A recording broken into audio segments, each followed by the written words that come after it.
I mean, so long as there's no major character death in the tags. So long as no one gets murdered. That is a great time. So true. Low-key major character death. Okay, so welcome back to episode 3 of SMC Literature and Lore. We have to clap. Slay. Yes, amazing. Welcome to SMC Literature and Lore, where we write and read SMC fan fiction by SMC students. Yippee. Today, I am joined by the phenomenal Vivian. Yay, that's me. Exactly. Thank you so much for being here and being on episode 3. I really appreciate it. Thank you for having me. This is great. I am very excited to get into it. But beforehand, I would like to first kind of like take this moment to reflect, because we are on episode 3. Mm-hmm. So we've done this, we as in me, but this series has had 2 episodes now. So like, I want to kind of reflect on how this whole process of creating this miniseries has been, right? Because this series is now no longer a newbie, but an established project, right? Like it has a presence now on Spotify and YouTube and stuff. So I just want to say I couldn't have done it without so many people. I want to shout out SMC Unfiltered, the gang who helped me bring this series to life. Also, shout out to Shaman and Carrie, guests from episode 2. Go listen to it. Exactly. Go listen to it, to the episode if you haven't already. It's a very fun time. I laughed a lot. The guests who come on have such a vibrant and hilarious personalities. They really make the episodes what they are. So I can't do it without them. And I just want to thank you guys again, especially Vivian as well. Like, you're here. Thank you. You're reacting. My pleasure. So I just want to say thanks again. Thank also, you for hosting this. Honestly, you deserve appreciation. You deserve gratitude here just as much. Thanks so much. Appreciate it. I received the compliment and I appreciate it. Okay, and then I want to say, I want to also take this time at the beginning of this episode to reflect on how this project has been going in terms of like tech and skills that I have now developed. It's been a journey, man. Like, I can imagine. Oh man. From like the ground, from step 0, I learned how to edit audio files, figure out how to split tracks into 2 and then paste them back into 1. Wow. And most importantly, I figured out how to post on Instagram for the first time. Amazing. The hardest part for sure. Dude, the learning curve has been steep, I can imagine. especially like, I'm sorry, honestly, like the last part has been the hardest to learn on my own. I had help with the audio editing, so shout out Shlok. But yeah, with Instagram, it was really confusing. Why can I only post stories on my phone and not from my computer? What? I did not know this. Yeah, so like I have to have everything that I have on my computer, right? And then I have to upload it to the drive. And then I can post posts from my computer, but I can't post stories from my computer. I don't know why. So you can't like put the post into the story? Like, yeah, so then I have to go on my phone, open the app, click on the post that I had posted from my computer, and then upload the story from there. That's so tedious. What? I know. I'm like, so I've heard that like Instagram changes their like formatting of the app many a time. And it's more confusing each time. And so like, I know people are messing with it. So like, why can't they just focus and prioritize on like these actual real problems? For real. Like these real issues. Anyway, oh my gosh, I don't know, man. Are you like well versed in social media? Do you know how to post? This is a safe space, by the way. Thank you. Well, I've made Instagram posts before. Okay. But I've only ever like done it on my phone. Like, I've never done it on a computer first and then tried to do it. But I also just don't do it very often. And I don't think I've posted with like recently enough that I have any of the new updates. I am aware that like the format, the shape of like it's rectangular now when you look at it, which is so strange. I feel like it messes up all the form. It's like square shaped.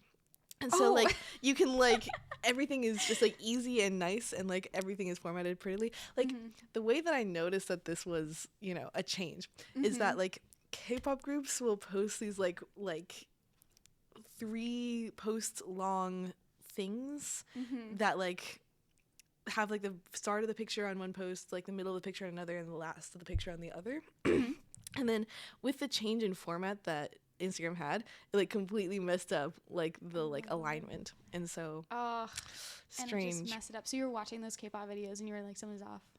Well, more like I was scrolling through their like page, and then like all the pictures were unaligned. Oh, that's so. That would bug me, man. Yeah, for real. What the heck? But yeah, I feel like we both have had qualms with Instagram. Yes, for sure. That's so annoying. From like how what's the word called? Like everyone uses it, and it's so popular.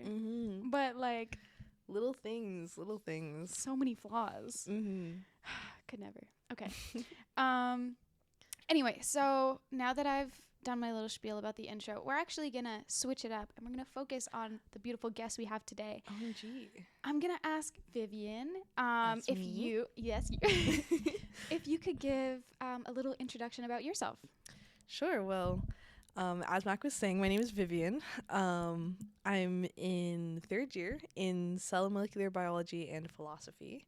Damn. Yes, very different, very contrasting. They have like nothing in common, no class overlap, which is, fine, I guess, but it makes it more interesting, more interesting life. I live on res here at St. Mike's. I live in historic 296. Shout out historic. Woo woo.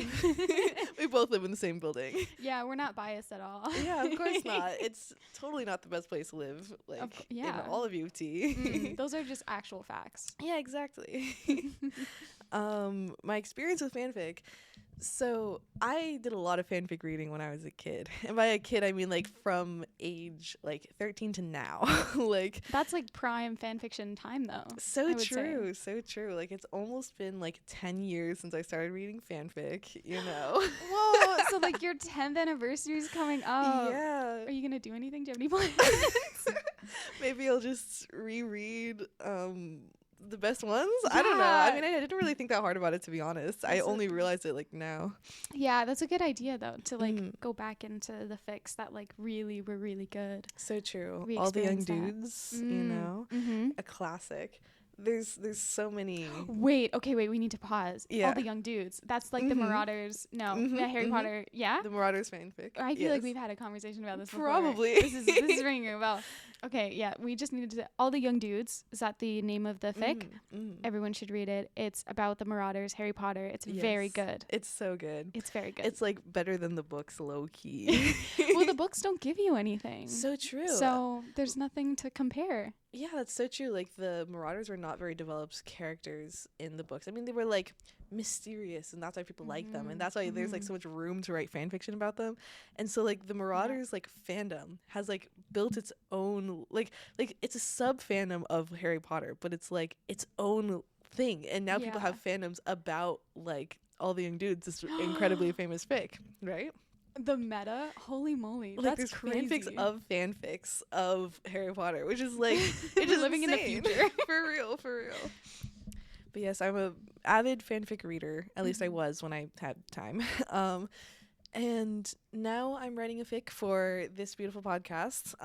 Still in the process. Kind of slow. Life is a lot. Midterms are crazy. I don't know if people know this. We are students. So true. Yes. That's us. Life is pretty crazy. But yeah, that's so fair. But very exciting. I'm very excited to read your fic and have it read on the pod someday soon. Hopefully. Yeah. Okay. So thank you so much for introducing yourself.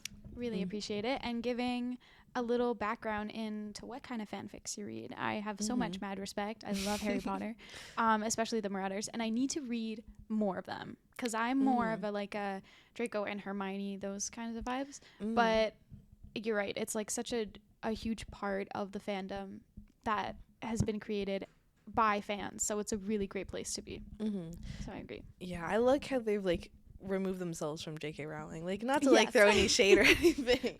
But that's fair though. Valid shade. I'm sorry. Yeah, actually, yes. I am throwing shade. J.K. Rowling, get your shit together. High key. Oh boy. Yeah, some people, Twitter's a crazy place. That's all I'm going to say. It really is. Okay, so it is now the time for our wonderful SMC fun fact section. Okay. Exciting. Continuing this long-standing tradition, because we're now episode 3. Wow. Right? So Established. Mm-hmm. I love getting the opportunity to pair our literature with some foundational lore, because this is SMC literature and lore. Of course, you got it. So it makes sense. I mean, we got it. Mm-hmm. Okay, so I usually want to take the fics that we're going to read today and try to research a fun fact about St. Mike's that's kind of relevant to whatever we're talking about with the fics. And so I decided to focus what my research was going to be on St. Basil's, the church. Specifically, if I could find any fun facts about like the basement.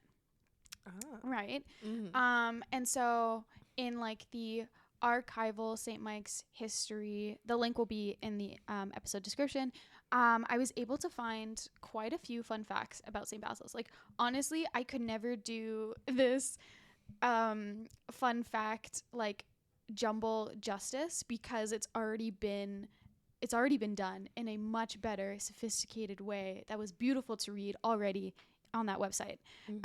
But I took little snippets to add flavor into our episode.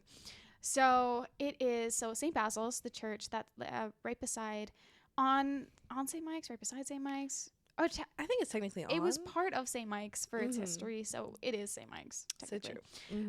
It is the oldest building at U of T in continuous use. That's insane. I did not know that. And it's in such good shape. I know. Well, okay, I'm going to get into that. Okay. So it opened in 1856 with an English Gothic style, which was very common in the times. But the wooden beams supporting the ceiling were unique, and the architect really wanted to invoke like an imposing, like, reverenceness. Like, they wanted to be revered and be like, wow. Wow. So, and I think they did a great job because, again, it's beautiful inside. Absolutely. So the grand opening in 1856 included the basement, so it was part of the whole shtick, where many of us, so significance of the basement, many of us on St. Mike's have participated in baking/cooking events. Campus Ministries Out of the Cold program also takes place in St. Basil's basement. So it's, even though that the building itself has been here long before we as students in this generation have been around, we still have such a very present relationship with this building. Yeah, absolutely. Which is really great. Again, bringing themes of tradition with this podcast being now the 3rd episode. So true. We know so much about tradition. So it's very relevant. I wanted to add a little bit because some of our listeners might not be St. Mike's people. This is a really cool fun fact, but we probably know what it already is.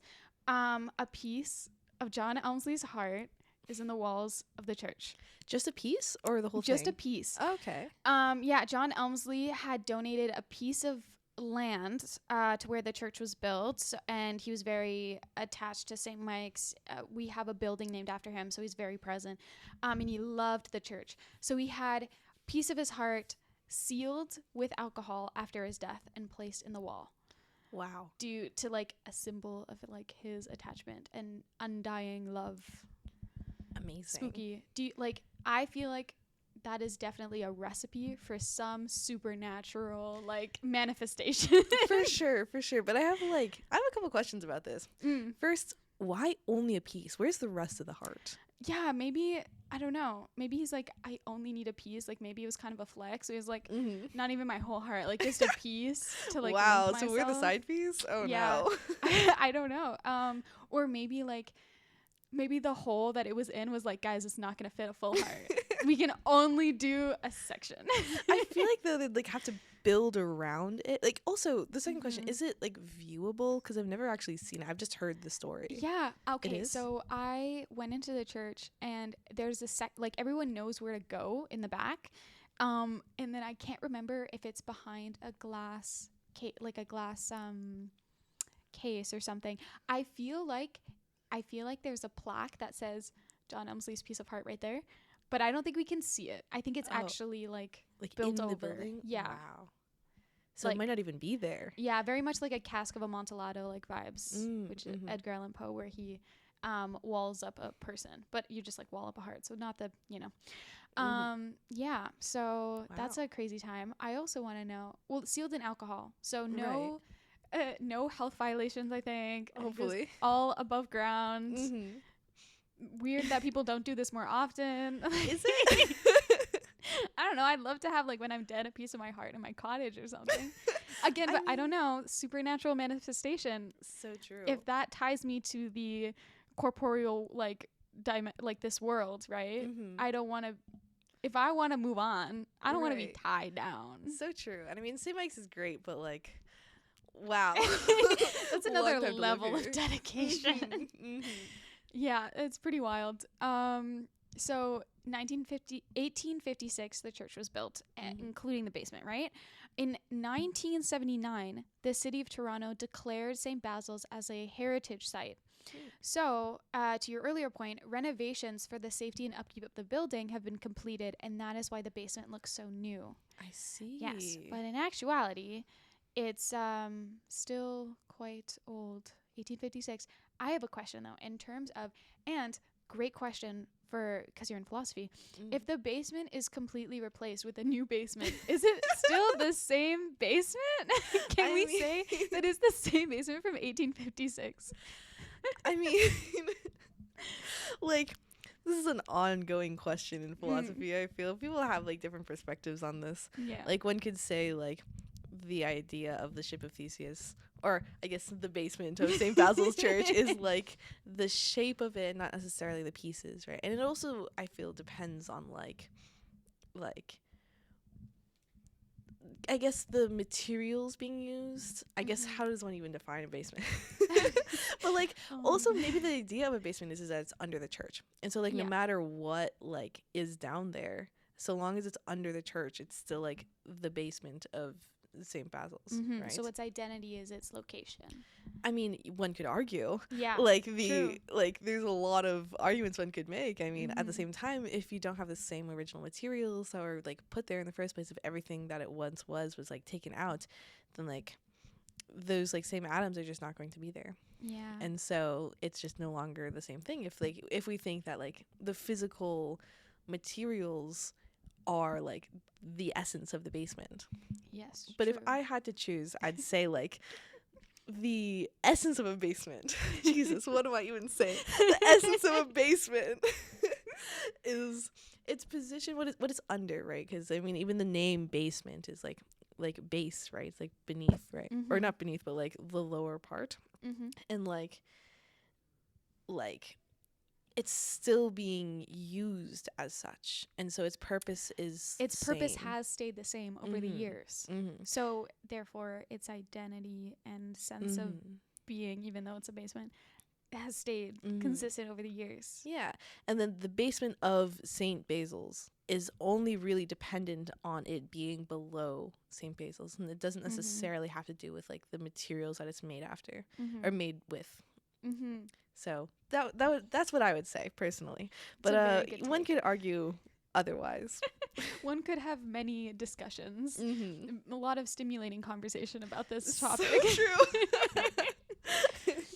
Amazing. Okay, so we've done our introductions and little spiels, our fun anecdotes and everything, and we've read the fun fact. So now it's the long-awaited time. We're gonna read some fics. Yay! Exciting. Very, very exciting time. We have 2 fics today. One was written by a really good friend of mine. Her name is Chanuthi. Vivian is gonna read her fic, and then the other fic I wrote, and I will be reading it. It's a great time. Before we go into it, though, I'm going to just recap very quickly how these fics were written and the kind of process, and then we're going to get into it. Okay, so the picking of the title, theme, and tags for these fics are done in an unusual way to give our writers some direction. I randomly select an SMC title from a list that I wrote, randomly select 3 tags that they can then choose from, and then they get to select an SMC theme from a list that I created to try and create a story.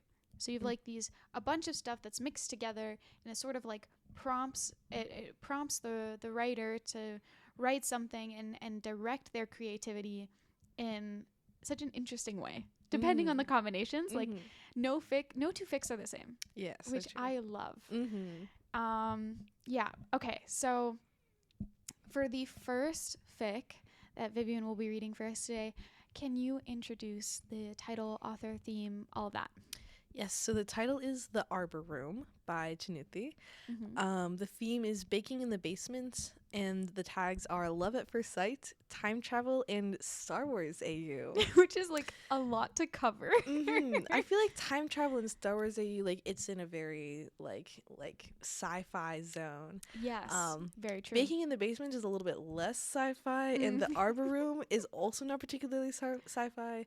But I feel like baking in the basement and Arbor Room go really well together. Yes, because food sometimes. So true. Bake in the basement. Yeah. And then the Arbor Room, you eat there. And then time travel and Star Wars are like the same. Like they got the same vibe. Exactly. So there's like two different vibes, so you can like combine them in one, maybe with love at first sight. Oh my gosh. So just a little foreshadowing question mark. I don't know. I'm really excited to get into it though. Yes, same.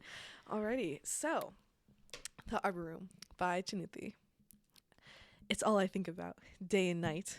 It haunts me in my dreams. It haunts me in my daydreams. The warm smell of cooking food, the chitter-chatter of stressed-out students, and the creamiest cream cheese bagels. It was love at first sight. Dude, I love bagels. They're so good, right? And the bagels at the Arbor Room, like this is actually accurate. They have really good bagels with cream cheese. I've never actually had the bagels in the Arbor Room. Oh my god, you can do the thing where you can do like smoked salmon, cream cheese. Really? Yes, and like so an everything bagel. Oh my god. Yes. I gotta try that. Oh my goodness. Yeah, in the Arbor Room, I only ever really get coffee. Like I was there literally yesterday, just got a cappuccino, but it was so beautiful, you know? Like they make it so nice. Yes, right? Barista's cooking. Anyway, so true. It was love at first sight. But that was a long time ago, last week, in a galaxy far, far away, across Queen's Park, during a period of great unrest, midterm season. I would do anything to go back. So real though. Great unrest being midterm season. Oh boy. No, the gravitas is actually real. Actually. The Arbor Room might just be the go-to food place on campus. Located right inside Hart House, it's a perfect spot for a quick lunch between classes or hours-long study sessions with friends, and it might just be the love of my starved and stressed-out U of T student life. But unfortunately for me, it happens to be closed on Sundays. And today also happens to be a Sunday. No! I know, tragedy. Oh my goodness. That's so sad, especially going there and then realizing that it's closed. So true. Ugh, so sad. What time does it close, like, on a regular day? Do you know? Regular day, I don't even know. Past 5 p.m. But on weekends, they close really early, like at 3 p.m. or something. Why? I feel like it's a really good day to stay late, you know what I mean? I know. I don't know. I hope that it's like, the pro is that the workers don't have to stay late. So true. On a weekend. So I'm like, good for them. Yeah, sad absolutely. for me. Real.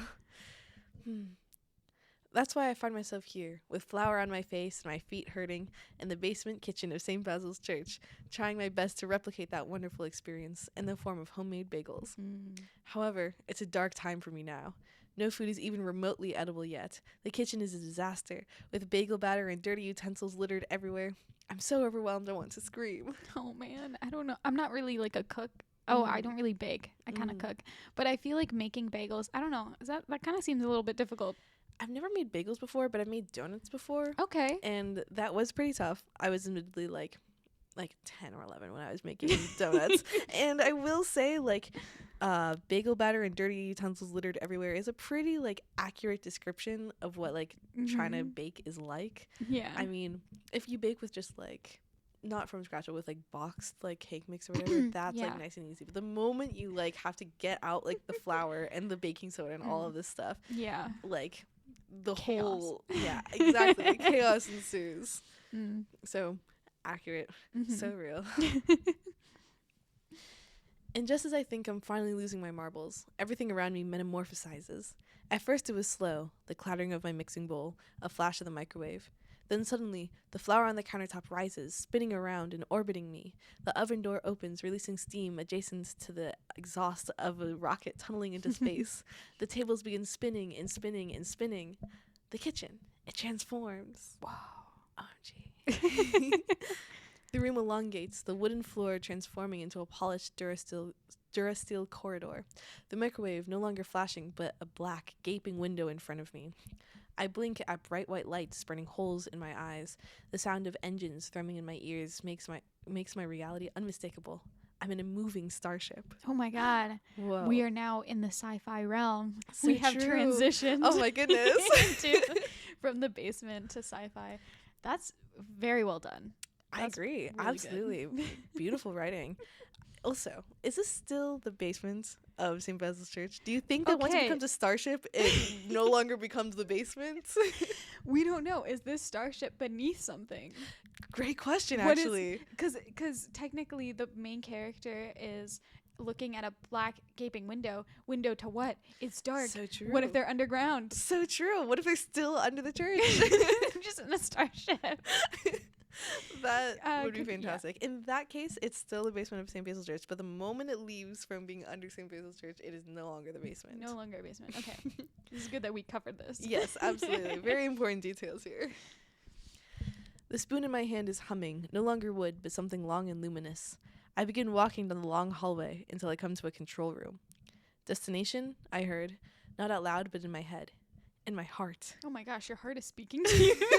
That's very disconcerting. It's like spooky. I mean, Elmsley. Maybe it's Elmsley. Oh my God.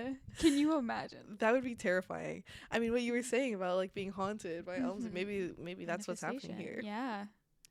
I knew where I needed to go. The ship begins trembling, shaking violently, the sound of the Durasteel clamoring in all around me. My spoon, or should I say lightsaber, falls out of my hand. I shut my eyes, praying for it soon to be over. Your order will be ready in 2 minutes.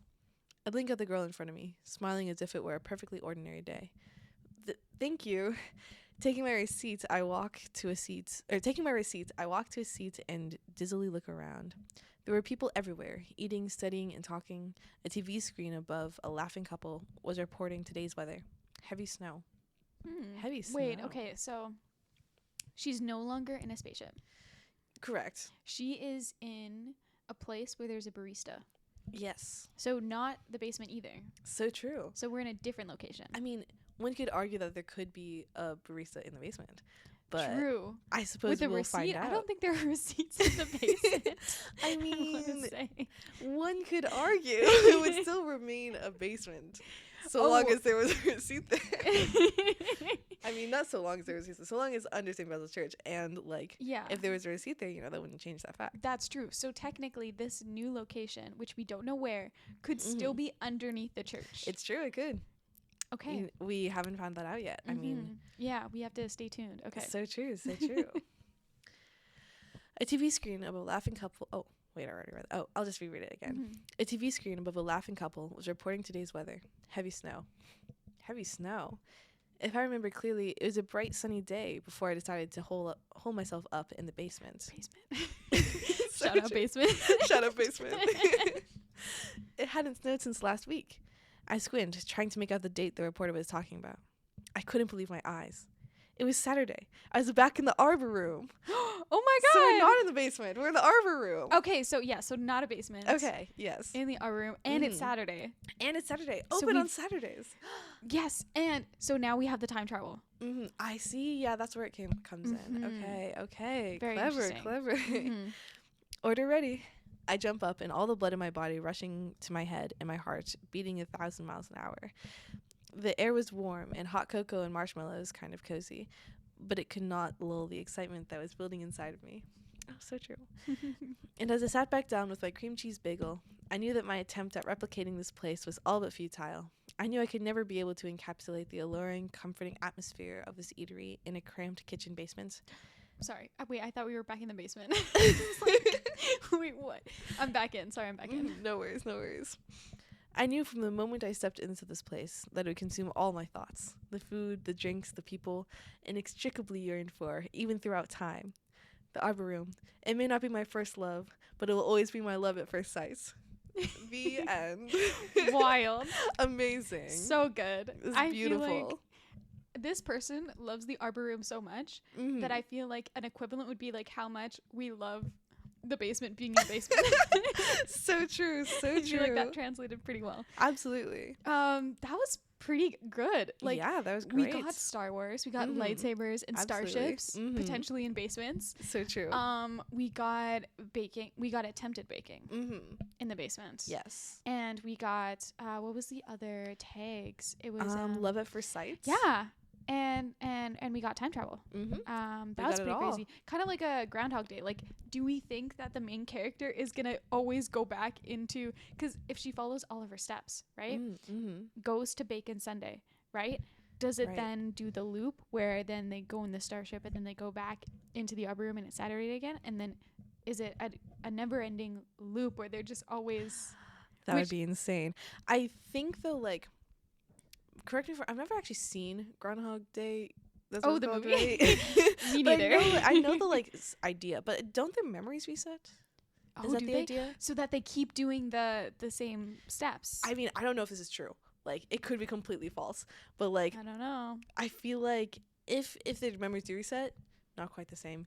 But if it doesn't reset, then it's possible. But I mean, like, I knew my attempt at replicating this place was all but futile. Seems like they're probably not going to try to go back to the basement and make, more True, and it sounds like they do bagels. have their memories. So they might true. be like, okay, never going to try baking ever again. Never stay clear from bagel mix for like the rest of their lives. So real. I don't even know if there is such thing as bagel mix. Is there? I don't know, but it could be a market. So true. I mean, this person would probably This go person for would it. get it. Yes, they'd be like, I need some sort of thing that's not having to do it by myself. Yeah, from real scratch. and true. Real and true. But I mean, if the Arbor Room is there, why even make it? Yeah, but Sundays. So true. Sundays, man. Can you take like to go from the Arbor Room? No. Well, Oh. in this world, I think it's like closed on Sundays. It seems like it was like the plan Z was baking in the basement. Like there was no other option. Which is unfortunate. But yeah, maybe the person could, after this, it seems like their love got stronger for the Arbor Room, having gone through that whole ordeal. Maybe they might petition for like the Arbor Room to be open on Sundays, to be like, for my mental health as a student So true. in midterms. Absolutely. Like, you it's a need, Yes, every single piece of dopamine that you can find is you like gotta have. so weighted. Yeah. Absolutely. Okay, so we're gonna do a little activity before we go on to fic number 2. Sounds good. We're episode 3. We're not in episode 2. I gotta get my mind out of the past into the future. Yes. The activity that I like to do is, now that we have read this fic and kind of created some inside jokes and experienced it together, I would like for us to create tags based on the experience of reading this fic. So we've used the tags that Chanuthi used to write this was time travel, Star Wars AU, and love at first sight. But what other tags do you think we could come up with to also add to this fic? Great question. I want to be like, who either like ship in the basement or is it a basement or something like that. Like something about like tag. I don't know, something about like that I think would be really funny. Absolutely. No, I agree. Yeah. Is it a basement? I was thinking like obsession, because she seems very obsessed with Ooh, like bagels. Yes. I mean, the very first line being, "It's all I think about day and night." True. Right? But sometimes love has you in that kind of crazy headspace. I guess that's true. Obsession for bagels, maybe. Obsession for bagels, for sure. I feel like that's valid. Absolutely. I'm gonna say, is it a basement? We're gonna add that in. Absolutely. Kitchen What fail. Oh, kitchen fail. Yeah, for sure. Very real though. I feel like every time I cook is a kitchen fail. And then we also, I think it would be really funny if we also did like Groundhog Day as like one of the days. True. And then people read it and be like, I don't understand. It's like, what do you mean? It's literally time travel. Time travel. Groundhog Same is thing. just time traveling. Exactly. There's nothing more to that story. Yeah, 110%. Okay, so we have 1, 2, 3, 4. So we could do 1 or 2 more if we can think of any. We did. There was time travel, right? Mm-hmm. Star Wars. Mm-hmm. Anything about like a ooh. Okay, instead of is it a basement? Can we change it to ship in the basement? So true. Absolutely. Okay, great. I think that's much more specific to this fic. Mm-hmm, Yeah. Mm-hmm. Yeah. They're going to be like, "What?" Okay, if we can think of one more, I think and then we can move on. Oh my god, I had a thought and now it's gone again. That's me too. Darn. I've been thinking and then just like everything goes whoop. It's like out of my brain. Like transformation of some kind, because it does feel like the basement is like actually transforming, but I feel like that's already covered by ship and basement, you know. I mean, in basement. Yeah, it could be ship or basement, ship in basement and ship or basement. Ooh, because we don't really know. Ship or basement or Arbor Room. And that could be our final tag: ship or basement. You have to choose one. Or Arbor Room. Okay, perfect. Arbor Room. Okay, fantastic. So now we've done our tags. The fic is done. Oh yeah, fantastic. Yippee. A lot of hard work. Thank you, Chanuthi. Thank you for submitting your fic. Okay, so now we're moving on to fic number 2. Exciting. I wrote this very quickly, but I had a great time. It was so fun. Amazing. Yeah, it was okay. So the first fic that I had written for this miniseries, episode 1, was in second person point of view. So it was a lot of yous, right? And then I was like, I want to do a different challenge. Instead of doing that perspective, I'm going to change perspective. So now it's in third person. Okay. And then I was like, what do I want to do? I wanted to take the story that I did was very short in episode 1. So I wanted to be like, how can I make a story that's a bit longer but still as impactful? And then it led to this shenanigan. Okay, this is very exciting, very long fic, and I'm not even gonna apologize because it's amazing. Okay, the title that was given to me was called, I was gonna say the Arbor Room because I had to scroll down and I was like, wait a moment. That'd be kind of interesting. It would be kind of fun to have like 2 people writing like the same titled fic. Yeah. You know? Okay. Like, well, low-key. What were you gonna say? I feel like this could be like a fun future episode thing where you have like 2 authors with the same prompts, like, and see how different they are. Yeah, that's actually kind of genius. We did in episode 1. I accidentally gave myself and the other author the same tag, amnesia. So we both wrote amnesia fics, but they were very different. That's amazing. So I feel like replicating that experience, great idea. Amazing. Super fun. I'm gonna actually keep that in mind. And it's recorded on a podcast, so like I'll have it forever. Yeah. Okay. So my actual title is My Roommate is a Ghost. Wow. Spooky. It's not spooky season, but it is spooky season. It's always spooky season. Author, I wrote it. Yay. The theme I chose was the Mike Incorporated. What does that mean exactly? Okay. The Mike meaning the newspaper and incorporated. Yeah. So is this like a company now? I'm glad you asked. So the Mike, definitely reference to our newspaper, student newspaper. Shout out newspaper. Shout out newspaper. And then incorporated is like, I was thinking Scooby-Doo. You know how it's like the Scooby-Doo, I don't know what their gang is called, but it's something incorporated. It's something like that. It's definitely, the word incorporated is used. So I was like, the Mike Incorporated could be the Mike team solving a Scooby-Doo style mystery.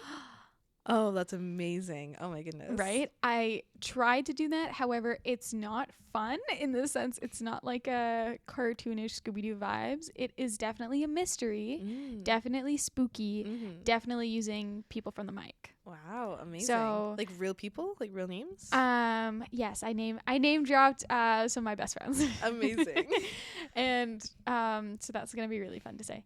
And then for tags, so of the 3 that I could choose from, which was 5+1, Forbidden Love, and Coffee Shop AU, I chose to do 5+1. I don't know if you know what that is. Yeah, I do. It's like 5 times something happened and then 1 time something different happened. Yeah. So you're definitely gonna pick it up Mm-hmm. when that part happens. Very exciting. But this is my first time that I've read that I've written a 5+1 fic, and I've actually never even read a 5+1 fic. Oh, really? So I know about it because I listened to another podcast that does read about fan fiction, and then they read a 5+1 fic. So that's like, I only had one experience with it. So I was like, no, I can add to that type of tag. Very exciting. Yeah, 5+1 is always good. I feel like it feels very like safe and chill, and then it's like, oh, something new is gonna happen at the end, Yes. And so when you see like the first like 5 happening, you're like, okay, well, I know it's gonna be different next time, and so you have like a assured happy ending. And so long as there's like no major character death in the tags. So long as no one gets murdered, that is a great time. So true. Low key, major character death would be a very interesting tag to have. Yes. I mean, would that even happen on the podcast? Would that be too? It depends. It depends. Honestly, obviously we can't write. I would say it would be bad to write about people dying. This is true. So, but if you did a fictional and it was very much like the character that was dying wasn't like a St. Mike's person, but it could be something else that was a major character. The creativity, I feel like, is so gray. And this is why, like, when fics get submitted to me, I do read them and I make sure that I think they're comfortable to read on the pod. But definitely, I feel like writers could take that and spin that if they wanted to. Absolutely. Yeah. For sure. Yeah. So without further ado, we're going to get into it. Yay. Oh my goodness. Okay. My roommate is a ghost. The flashlight flickers as it passes over the abandoned Mike office, located in Brennan Hall. It was dark and very hard to see, hence the flashlight. She wasn't using the app from her phone. It was an actual heavy-duty flashlight, the kind you see in detective shows on TV. Do those like even exist in real life? The heavy-duty flashlights? I mean, they gotta, but like, who owns one? I do in a specific context. You do? Yes. Like you have one Yes. that you, wow. So like writing this, I was like imagining it in my hand because I remember I have a cottage in Northern Ontario, and due to that, it was made before the time of cell phones in the sense of smartphones and like that. And so we have a lot of power outages. So we're stocked with like nice flashlights. Yeah. Okay. Amazing. So I had a reference. That's fantastic. I only like my only reference in my mind is like seeing in detective shows on TV. Yeah, no, exactly. Oh, that's so good. Yeah, for sure. They're not taking out their like phones investigating a crime scene. Can you imagine? Kind of funny though. Like so like university student, you know what I mean? Oh yeah, for sure. I would watch that. Moksha's grip tightened around the grated handle, the weight of it tilting her hand slightly downwards. It was now warm from her touch. She had been searching for a while. With a surge of relief, the beam of light finally landed on the reason for her search this late at night. Brennan Hall closes at 11:30 p.m. and it was 2:10 a.m. in the morning. Wow, early. Way past my bedtime. About my bedtime. Yeah, honestly. I would not be. Her breathing was the only noise in the small office that was decorated with dozens of filing cabinets, each with a shelf and a year. Moksha quickly crossed the room to the far corner where one cabinet held the year 1989. Oh, interesting. Before our time. I mean, have you listened to Taylor Swift? I was thinking of a different song, Really but true. also fair. I mean, I think that's the name of one of her albums. Yes. I used to listen to some like Taylor Swift. I haven't listened to her in like a good long time, so I might be completely misremembering the year. But like, no, it is. Okay, fantastic. So that's what I immediately thought of when confirm. I read that. The year we're at the cabinet. The year Taylor Swift was born. Whoa, very significant. Okay, especially at St. Michael's College. Oh yeah, for sure. The older cabinets were under more supervision and required a key for maintenance to open as they contained the student newspapers from so long ago. Frequent use became dangerous for their continual survival. This will truly give her an answer. She had been searching vigorously for weeks now, trying to solve the mystery that has been haunting St. Michael's College these past 2 months. Whoa, the mystery for the past 2 months. Spooky, I know. Back in September, students on St. Mike's had witnessed unexplainable happenings during the evening hours when Brennan Hall was still open, but quieter and darker.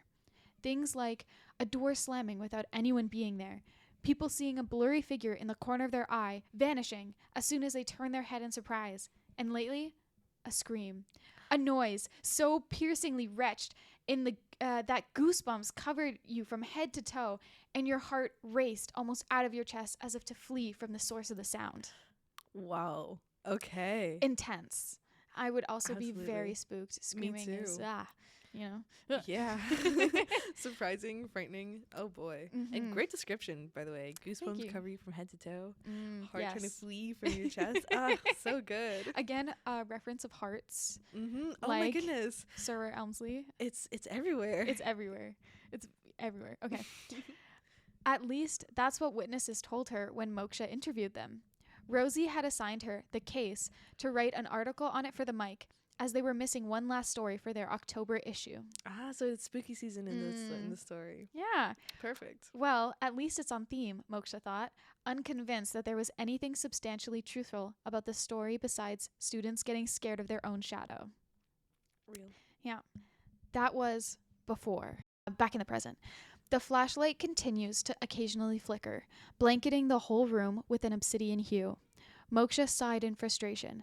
This wasn't making it easy to read. Moksha's hands, skimming through the various dated editions of the mic, finally found purchase as she pulled out the October issue from 1989.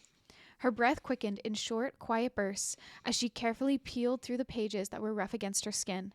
The ink faded with time until she found the features section. The title that caught her eye read, "My Roommate is a Ghost." Oh, wow. Back before she became invested in this investigation, she had always thought ghosts were weren't real, that hauntings were a myth, and that the things that fell off shelves on their own because they were tilted and falling was inevitable. Flashback. The first time Moksha had encountered the supernatural, she was late. Fast walking at an inhuman pace on her way to English evening class, she decided to cut through Brennan Hall. A chill had suddenly swept through her as if caused by a spirit. But that was probably the wind. Of course. Of course. It did happen at the same time she had opened the door. And it was October after all. So true. Notoriously windy. Very windy, right? So Also notoriously spooky. definitely not a spirit. Of course not. Definitely Couldn't not. be. The second time, she was distracted and drunk. On the evening of the infamous Mike social, Moksha had been walking back with the gang, feeling a slight buzz. At least that's what she told the group. She really was way more intoxicated. And she didn't give it a second thought when she thought she saw someone in Brennan Hall coming out of the Mike office while walking outside past the guy on a horse statue. She was drunk. I love the guy on a horse statue. That's literally the name. It is? I'm not joking. No way. It's so sad because like you have the angel in the quad and it's like how the heck is that an angel? Right. And at least there's a name to it. There's like the Dante garden inferno thing. It has a name. It's beautiful. Absolutely. And then you have a very much, you can totally see that it's a guy on a horse. And there's the name that they gave it was Guy on a Horse. Honestly, iconic. Yeah. What a good name, you know? It's descriptive, it's succinct, it's to the point, and you never have to question, like, what is the statue? Like, Yeah. it's not only is it, like, visually obvious, but it's also, like, named very obviously. So there's, like, no confusion. There's no, like, strange artistic interpretation. It's just straightforward. It's and straight I mean, to like, the point. it's honestly kind of nice to have very like explicit art like that sometimes, you know. True. Especially like in opposition to like the angel, right? Yes. Because it's like, what is this? It just like looks like a folded piece of metal, but it's supposedly like Archangel Michael. Like, what? This is like a breath of fresh air in comparison. Exactly. It's a good contrast. It'd be really funny if we took the person who named Guy on a horse and got that person to name the statue in the quad to be like, I wonder what they could come up with. You Piece know? of metal. Literally. Okay. The third time, she was busy. 2 essays to write. Cramming in the coop until closing, she was locked in listening to Harry Styles. Real. Her fingers tapping loudly and rapidly on her laptop. She went to grab her coffee from Tim's that she had placed beside her. At least that was what she thought. But her cup was on the other side of the table to her left. Oh. She thought. But didn't think about it too long, as the caffeine was the only thing sustaining her, and she needed to submit those essays. Real and true. Real and true. The grind. Never ends. The fourth time, she thought her Mike coworkers were playing a prank on her. She was on her way to production, their weekly meeting to get the next issue of the Mike out, but she had forgotten her keys to the office. When she had arrived, the office was locked and dark, so she logically thought that it was empty. However, she turned around and the lights triggered by the motion sensor in the office ceiling turned on. Interesting. Oh, wow. And she thought she heard voices. Very funny. She thought someone's in the office and wanted it to make it look like no one was home. I can relate to that, she thought to herself. She knocked on the door, prepared for someone on the inside to open and for her to explain that she forgot her keys again when the lights turned off. She knocked once more, but there was no answer.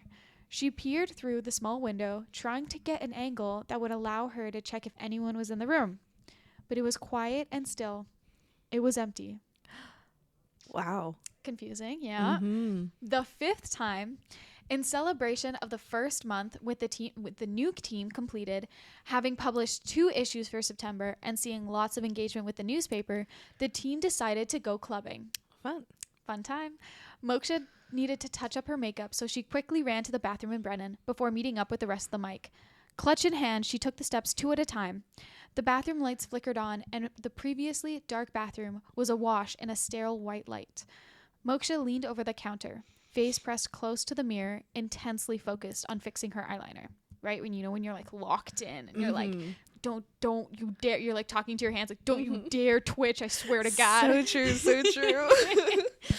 Oh my gosh, yeah. Like, yeah, eyeliner being like wavy is always just like, I know. And you like mess up, or like you sneeze and it's like across your face. It's just now. over. It's over. It's gone. Yeah, so a lot of focus needed. Focused on fixing her eyeliner. In her rush, she didn't look back to see that her breath had fogged up the mirror where words had formed. Oh, that's so good. Interesting. Then, the time she actually believed. It was the night of the Elmsley haunted house, which is tradition. Fantastic. Yes. It's so good. I actually have never been. I'm too spooked. That's so fair. I had friends who've gone and told me that it's amazing, but I also have never gone. Yeah. I've just heard only good things. Oh, yeah. And same with the Sorbera one. Yes. That's my brain. I actually meant to say Sorbera. The Sorbera haunted house. Real and true. But in this world, it's Elmsley. So true. This is now canon, I guess. It's a fanfic, it's fiction. It's fiction. Yeah, it's not real. Many residents on St. Mike's were dressed in Halloween costumes and laughing. Candy in their hands and mouths, a mosaic of silly and spooky designs decorated the halls of St. Mike's. Moksha was finishing her article, pasting in her interviews from the spook students, and trying to conclude her own thoughts when the door to the Mike office suddenly slammed shut. Moksha jumped in her seat. She looked around, but no one was there, and it was 11:15 p.m. on a Friday. Suddenly, the filing cabinets started shaking on their own. Oh my goodness. Loud crashing sounds echoed in the room as metal scraped against metal. It was all too much until, just as abruptly as it started, the cabinets became still once again. Which is very much... when I was writing this, I was thinking of like... You know, in Beauty and the Beast, Be Our Guest. Yes. Oh my goodness. Such a good song. If this was a Scooby-Doo fig, I feel like it would give that vibe. So true. Absolutely. Unfortunately, the vibe is not that, but that was like my inspiration.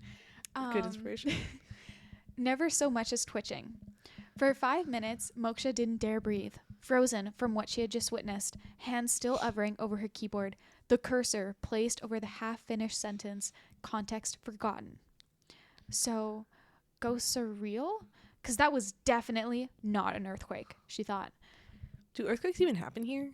I think they do. But, Really? like, they're so small that, like, I don't know. Like, if you're, obviously, if you're in Oise and you have a class and the building starts shaking, that is not an earthquake. The subway is directly beneath you. So true. But, like, other than that, I think, yeah, if they...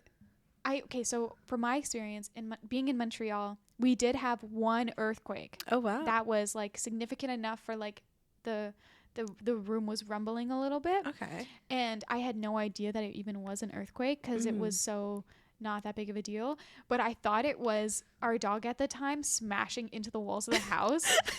Like in like just a weird, like he was like hyper energy, like, you know, when they when animals are just crazy sometimes. Does this happen often? No. Like, so very out of character. But I was like in my room and I was like, the house is shaking. I'm like, who is running into the walls? Probably a dog. Like, I mean, yeah, more so. The zoomies, more that's what likely. it's called. Yeah. So true, so true. So I was like, maybe he has a zoom. I don't know. And then after that, I was touching base with the rest of the family, and they were like, "Oh no, that was an earthquake." And I was like, wow. "Oh, interesting." So I think they do happen. Okay. But very rarely, and usually on a small scale. That makes sense. Yeah, usually it's like a subway or like an airplane or something. Or a ghost. Of course. Most likely also solution. Another option, yeah. Which people don't think about. So true. Well, Yeah. Moksha's now thinking about it. Oh, yeah. She was like, definitely not an earthquake. A knock from the closed door made Moksha flinch, nervous that objects were going to start dancing again, when the face of one of the security guards appeared in the window. He gestured to his watch, and she realized, upon looking at her clock on her computer, that it was 11:35 p.m. and Brennan Hall was closing. She didn't need to be told twice. Briskly packed up her things. She was closing the door behind her when she looked back and saw one of the cabinets, labeled for the year 1989, had been pulled open. Oh. Wow. So that's why she was looking for 1989, not Taylor Swift. She's definitely, no. Ghost reasons. Of course. Fear had been replaced with curiosity, and she realized that she had to figure out what was in that cabinet that seemed so important to that ghost. Back in the present. Moksha read the first sentence of the Aged article. Student assures reporter that even though she lives in a single room in Upper Brennan, she has a roommate, and that roommate is a ghost. Knowing that she was so close to finding out answers, Moksha searched deeper in the article, scanning for any means of identification. Then, a name, B, crossed her path. That was what the student Amy had called her ghost. With resolve, Moksha set down the newspaper carefully on top of the cabinet, and, with a deep breath, she said in a whisper, B, her flashlight went out. The end. Oh my goodness. Cliffhanger ending. Cliffhanger ending because this fic was too long. It's beautiful. It's fantastic. I'm so, I'm intrigued. We need this chapter 2. Oh my goodness. I know. We need a sequel. So, yeah, I think she figured out the ghost's name was B. And B obviously answered. Yeah. I don't know what the intentions are. The scariest way possible. Yeah. Oh my god, I should have had the ghost be John Elmsley. I just realized that. That would have been so perfect. That would have been so good. That would have been amazing. Oh, in hindsight, if only. Damn. Okay. Anyway, so that's the fic. Fic number 2. Beautiful. Thank you. Okay. So we have to figure out a couple of tags. Okay. Based on this. So same thing as we did before.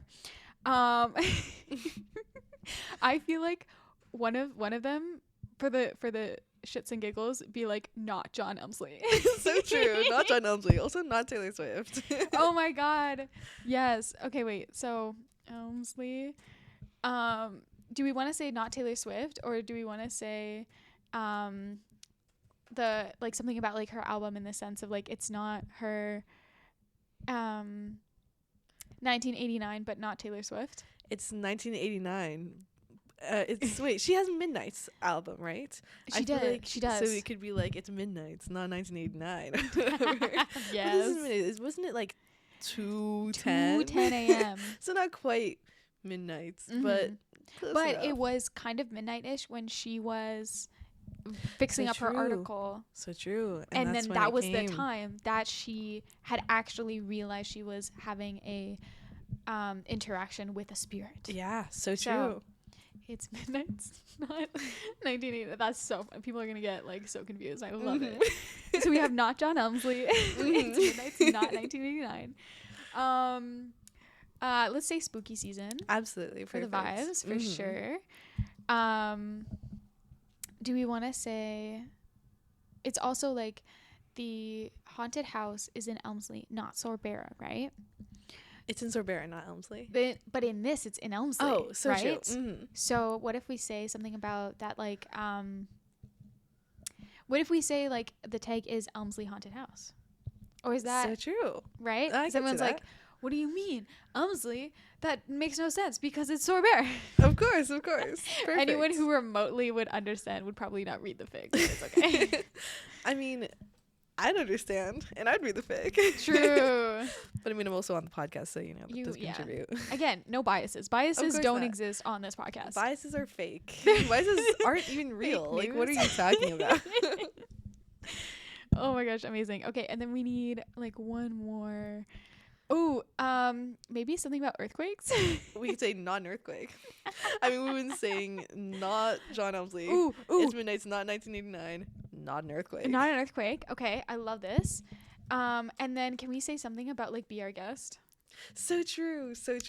Honestly, hashtag Be Our Guest is probably good enough. Or do we want to say, like, maybe tailor it more to, like, is the guest, like, the hour bit? Because it's, like, is it one person? So be my guest, or like be the ghost's guest, or is that too far removed from the pun that no one's gonna get it? I feel like Be Our Guest is probably the best we could do. That's true. That's true.